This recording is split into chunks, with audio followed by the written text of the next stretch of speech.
Sumainyo ang Panginoon. At sumaiyo rin. Ang mabuting balita ng Panginoon ayon kay San Marcos. Papuri sa iyo, Panginoon. Noong panahong iyon, sinabi ni Jesus sa mga tao, ang paghahari ng Diyos ay maitutulad sa isang naghahasik ng binhi sa kanyang bukid. Pagkatapos niyon, magpapatuloy siya sa kanyang pang-araw-araw na gawain. Tutubo at lalago ang binhi nang hindi niya nalalaman kung paano. Ang lupa ay siyang nagpapasibol at nagpapabunga sa mga pananim. Usbong muna, sa kauhay na pagkatapos ay mahihitik sa mga butil. Pagkahinog ng mga butil, agad itong ipagagapas sapagkat dapat nang anihin. Sa ano natin iahambing ang paghahari ng Diyos? Sabi pa ni Jesus, anong talinghaga ang gagamitin natin upang ilarawan ito? Tulad ito ng butil ng mustasa na siyang pinakamaliit sa lahat ng binhi.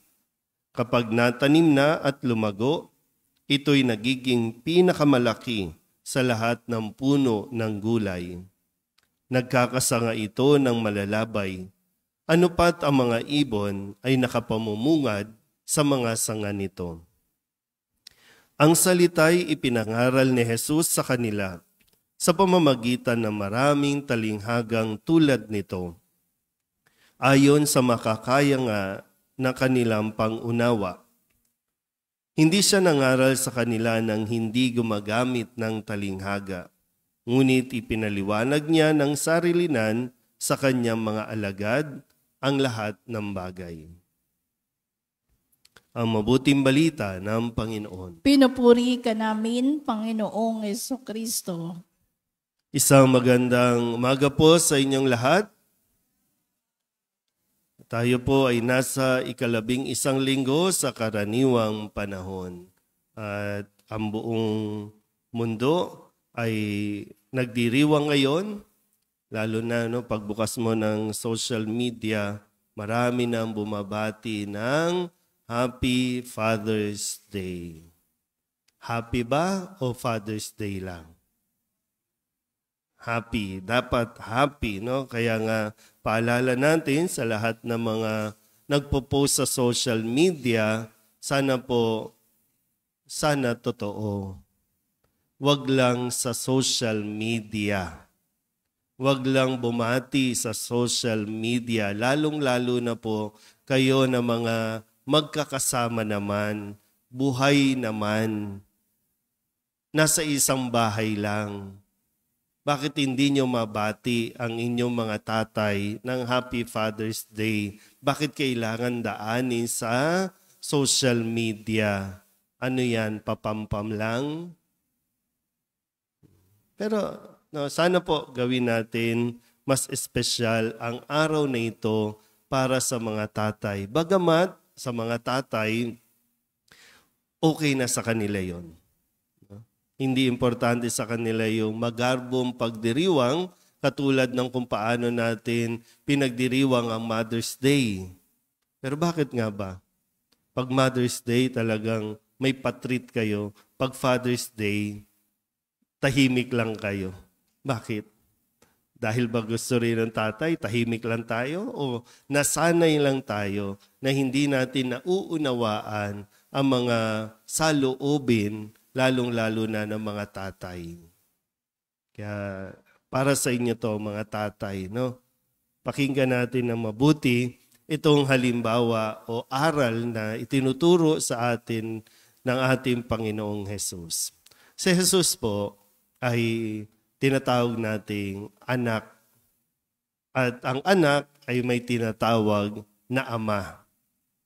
Ang Panginoon. At sinabi din ni Jesus sa atin na makakatawag na rin tayo ng ama sa kanyang ama.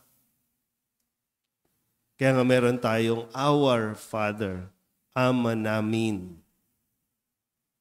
So, bago ipinadala dito sa mundo ang bugtong na anak, ito ay tinuruan na ng Ama. Kaya nga sinasabi lagi ni Jesus, di ba? Ang lahat ng sinasabi ko, ang lahat ng kung ano ako ay galing sa Ama. Hindi siya nagsasalita ng hindi galing sa Ama. Ngayon, so isa sa mga natutunan ni Jesus bilang anak sa kanyang Ama ay yung kung paano ihatid ang mabuting balita, kung paano makipag-usap sa mga tao. Kaya nga, maganda po yung pagkikwento ni Jesus na sinasabing paano natin at saan natin iahambing ang paghahari ng Diyos. Pag sa mga matatalino, pwedeng sabihin yung mga salita na tungkol sa eschatology, yung parousia. Pero maintindihan ba ng mga tao ang tungkol sa kaharian ng Diyos kung ang gagamitin ni Jesus ay ang kanyang pagka-Diyos? Yung bang masyadong mataas? Sino ba ang kaharap ni Jesus? Mga ordinaryong tao. Hindi na mga eskriba at pariseyo. Ang problema nga, yung mga eskriba at pariseyo, mga saserdote, ito yung nahihirapang umunawa. Sila yung mga mas matatalino. Sila yung may mga dumaan sa pagtuturo, pagsasanay. So ngayon, mga kaharap ni Jesus ay mga ordinaryong mamamayan, mga marahil, marami dito, mga magsasaka, mga nagtatanim. Kaya, paano iahambing ang kaharian ng Diyos? Sa kung paano ito mauunawaan ng mga tagapakinig niya. Sabi po dito, ayon sa kanilang pagkaunawa. Ayon sa mauunawaan.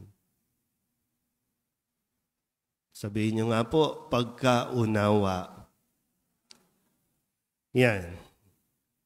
Ito marahil maganda po mapagnilayan. Mga tatay, mga naririto, mga nasa online, na mga nanonood. Gumamit si Jesus na anak ng Diyos, si Jesus na Diyos din naman, matalino, isang guro kung ituring, isang Panginoon kung tawagin, pero nakikipag-usap siya ayon sa pagkaunawa ng kanyang mga tagapakinig. Ulitin ko po. Sabihin nyo nga, pagkaunawa. Kadalasan po, ang mga tatay, ang kalalakihan, nahihirapang unawain. Hindi kayo maintindihan ng inyong mga anak, ng inyong pamilya. Yung pamamaraan ninyo, hindi maunawaan.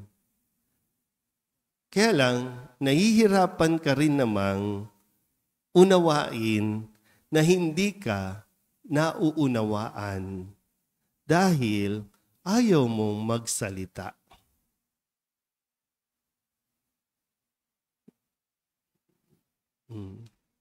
Tingnan mo yung mga nanay, salita ng salita, ang haba tuloy ng buhay. Kasi nag-e-express lagi. Hindi naman yan galit talaga. Hindi naman yan sa trip lang. Kundi kasi mahirap kimkimin yung nararamdaman. Hindi naiintindihan. Kaya mas maagang namamatay ang lalaki, di ba? Kasi gusto mong maunawaan ka, pero ayaw mong magsalita. Ayaw mong ipaunawa. O baka lang, kaya nga maganda matutunan natin kay Jesus yung tamang paggamit ng salita ayon sa estado. Kung bata yan, bata pa yung mga anak ninyo, pag-aralan mo paano ipauunawa sa iyong anak na bata pa, murang edad pa lang. Ipaunawa mo bakit kailangan mong mag-abroad. Ipaunawa mo kung bakit kailangan silang iwan. Ipaunawa mo din kung bakit ka natukso. Habang lumalaki, kasi magbibinata din yan, mararamdaman niya, mauunawaan niya ang nararamdaman mo kung ipauunawa mo. Kung kakausapin mo, kung magpapaliwanag ka. Di ba?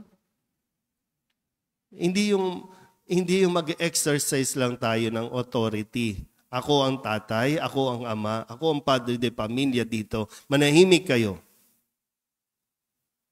Hindi authority ang kailangan natin, kundi yung tamang pagpapaunawa sa mga anak ng iyong saloobin, ng iyong gustong ituro sa iyong anak. Kasi kayo po mga tatay ngayon, no, kung tutusin, hanggang ngayon, dala-dala nyo rin naman pati, no? Dala-dala nyo pa rin yung karanasan ninyo sa inyong mga tatay na hindi nyo naintindihan, na ibaon na sa lupa, na abo na, hindi nyo pa rin maintindihan. Bakit ganon? Kaya maganda po, no? Si Jesus, sinikap niyang ipaunawa ang kaharian ng Diyos.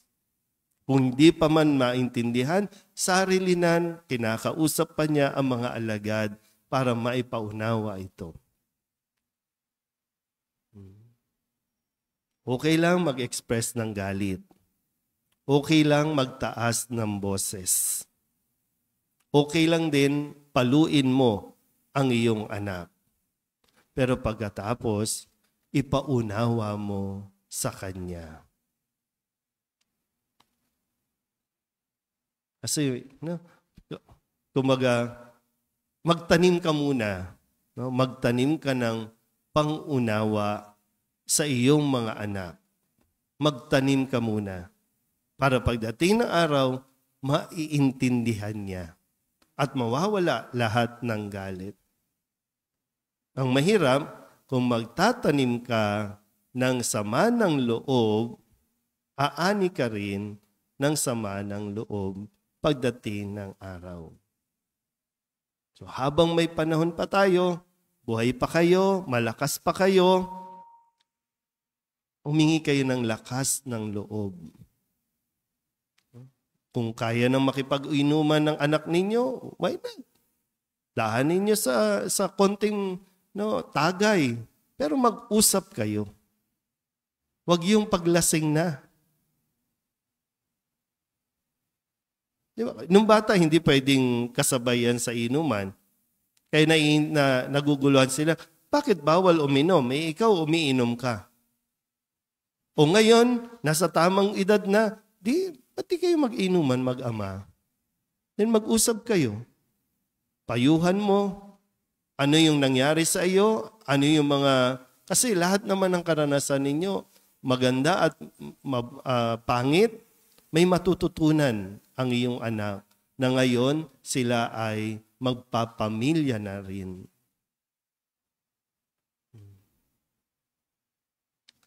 Para talagang pagdating ng ganitong araw, masasabi natin talagang Happy Father's Day. Happy Father's Day po. Parang ang siseryoso ng mga tatay, no?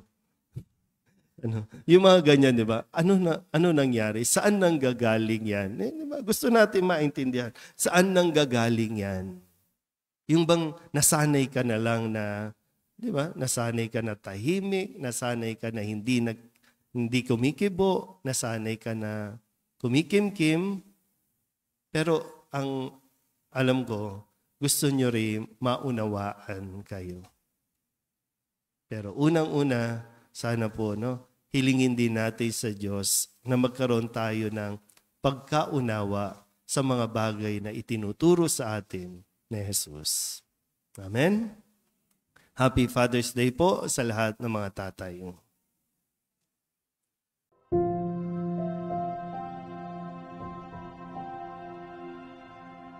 Thank you.